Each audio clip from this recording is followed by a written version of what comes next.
Pertama, saya akan menjelaskan tentang etika menulis. Etika dalam menulis, kita harus memperhatikan tata cara yang sopan santun dalam berbahasa.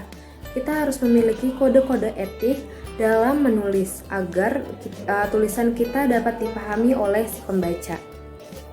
Setelah mengetahui etika dalam menulis, selanjutnya saya akan menjelaskan tentang pengertian dari media sosial. Media sosial adalah sebuah media daring yang dimana para penggunanya itu saling terhubung dan mereka bisa menghasilkan sebuah tulisan yang dimana bisa mereka tulis di blog, di wiki, atau di jejaring sosial. Nah, jejaring sosial ini paling banyak penggunanya di dunia. Setelah menjelaskan dua pengertian tersebut, selanjutnya saya akan menjelaskan tentang etika dalam menulis atau update status di media sosial. Yang pertama, hindari huruf-huruf kapital karena huruf kapital itu bisa mengartikan kita itu sedang marah. Yang kedua, kita harus menggunakan simbol-simbol dengan bijaksana. Yang ketiga, kita harus menulis status kita dengan kalimat-kalimat yang sopan, yang dimana tidak ada unsur kasar atau caci maki. Yang selanjutnya, kita tidak boleh terlalu sering update status karena update status yang terlalu sering bisa menyebabkan ketidaknyamanan bagi pengguna lain. Selanjutnya yang kelima, dilarang untuk mengupload foto-foto yang tidak senonoh karena foto-foto yang tidak senonoh akan membuat tidak nyaman pengguna lain. Seperti itu.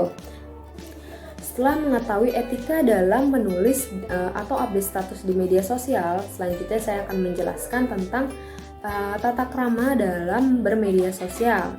Yang pertama, kita harus menegaskan pada diri kita bahwa media sosial itu bukan diari pribadi yang dimana kita bisa menulis masalah pribadi kita seperti itu. Kita harus bisa memilah-milah informasi mana yang bisa kita berikan atau kita sebar kepada para pengguna yang lain, mana yang tidak boleh disebar seperti itu. Yang kedua, kita update status kita tidak boleh mengandung unsur sara, suku, ras, agama seperti itu. Karena media sosial ini adalah media di mana sangat sensitif. Medianya sangat sensitif, terlebih lagi netizen atau para penggunanya, yang dimana kita semua itu makhluk sosial yang sensitif seperti itu. Yang ketiga, kita harus ada privasi. Jadi kita jangan sembarangan menerima request friend dari media sosial kita gitu. Bisa saja orang-orang yang tidak kita kenal itu bermaksud buruk atau semacamnya seperti itu. Terima kasih.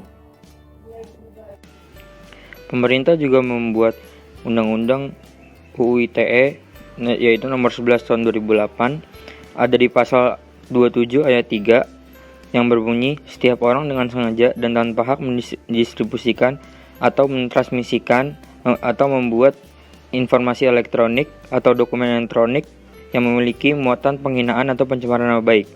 Lalu di pasal 28 ayat 2 dengan berbunyi, setiap orang dengan sengaja dan tanpa hak menyebarkan informasi yang ditujukan untuk menimbulkan rasa kebencian atau permusuhan individu atau kelompok masyarakat tertentu berdasarkan atas suku, agama, ras, dan antar golongan atau sara. Berikut ini merupakan etika menulis di media sosial. Yang pertama, di dalam penulisannya hendaknya menggunakan huruf kecil karena huruf besar mencerminkan bahwa penulis sedang marah. Yang kedua, gunakanlah simbol-simbol yang ada secara bijak. Yang ketiga, tulislah dengan kata-kata dan kalimat yang sopan dan hindari kata-kata kasar. Yang keempat, jangan terlalu sering update status. Yang kelima, jangan upload foto yang tidak senonoh.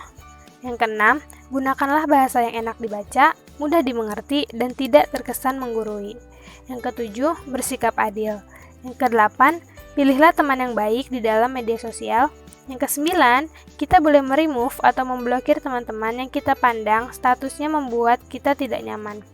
Yang kesepuluh, jangan mengirim tulisan yang bersifat terlalu pribadi. Yang kesebelas, jangan mengupdate status yang dapat menyinggung orang lain.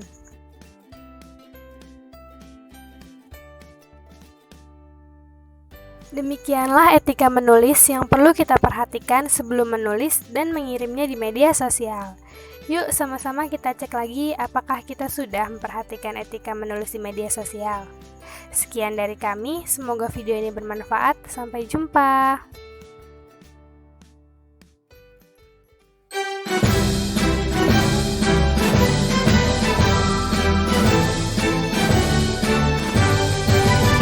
Ayo bersatu padu, ayo bergandeng tangan, ayo bekerja sekuat tenaga.